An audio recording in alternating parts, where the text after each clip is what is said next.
Hulagu Khan نے بڑے لوگ مروائے تھے، بڑے، بغداد میں 20 لاکھ آدمی قتل کروایا اس نے، 20,000 نہیں میں نے کہا، ذمہ داری سے حوالہ دو، کتنے لوگ بولیے؟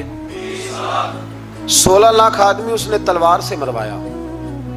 لوگوں نے نا زیر زمین تہ خانے کھودنے شروع کر دیے، 4 لاکھ آدمی تہ خانوں میں چھپ گیا اور چن چن کے مسلمان مارتا تھا۔ جب ہلاکو کو کسی نے بتایا نا 4 لاکھ بندے چھپ گئے، اس نے نہروں کے بند توڑوا دیے، دریاؤں کے بند توڑوا دیے، پانی زیر زمین چلا گیا، 4 لاکھ آدمی ڈوب کے مر گیا، 20 لاکھ آدمی مروایا۔ ایک دن ایک علاقے میں گھوم رہا تھا، لیمبو کھانے کا بڑا شوقین تھا، بازار میں گیا تو ایک لیمبو خریدا۔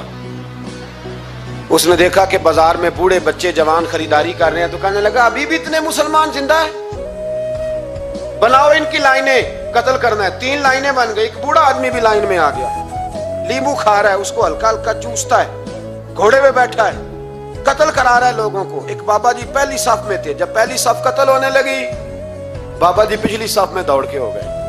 ہلاکو خان ہنس رہا ہے اس کو دیکھ کے، معاذ اللہ، جب بندہ ہوتا ہے نا کسی منصب پہ پھر وہ مذاق اڑاتا ہے دوسروں کا۔ بابا دوسری صف میں آیا تو ہلاکو خان نے وہ بھی قتل کرائی، تو بابا دوڑ کے تیسری صف میں، آخری صف کے کونے پہ جب بابا کھڑا ہو گیا نا تو سارے بندے مر گئے۔ بابے کو قتل کرنے لگا جلاد، ہلاکو کہنے لگا ٹھہر جا، کہنے لگا بابا تو تیسری صف میں آیا تھا، تیرا کیا خیال تھا بچ جائے گا؟ بابا کہنے لگا خیال نہیں، میرا یقین ہے کہ میں بچ جاؤں گا، میرا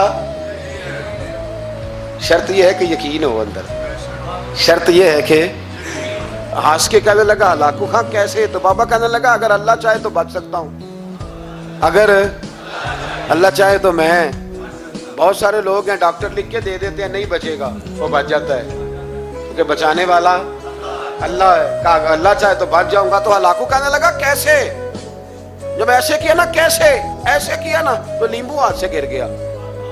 وہ بچے پلیئر نہیں ہوتے، وہ گیند گنتی ہے تو چھلانگ لگا کے پکڑ لیتے، وہ بڑا گھوڑ سوار تھا، نیزہ باز تھا، چھلانگ لگائی لیمبو کیش کرنے کے لیے۔ کیسے تو کیسے بچے؟ یوں ہاتھ گھمایا، لیمبو گرا تو چھلانگ لگائی، نیچے جھکا، جب نیچے جھکا نا تو گر گیا گھوڑے سے، جو پیر تھا وہ گھوڑے کی رکاب میں الجھ گیا، گھوڑا ڈر کے دوڑ گیا۔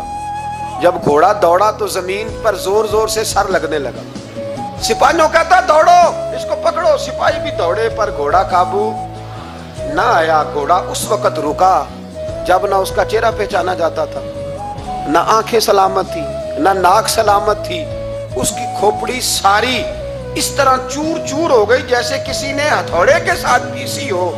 ہلاکو کی لاش سے خون بہ رہا تھا، بابا ہنس رہا تھا۔ ایک سپاہی کہنے لگا بابا تو کیوں؟ کہنے لگے میں اپنے رب کی قدرتوں پہ مسکرا رہا ہوں۔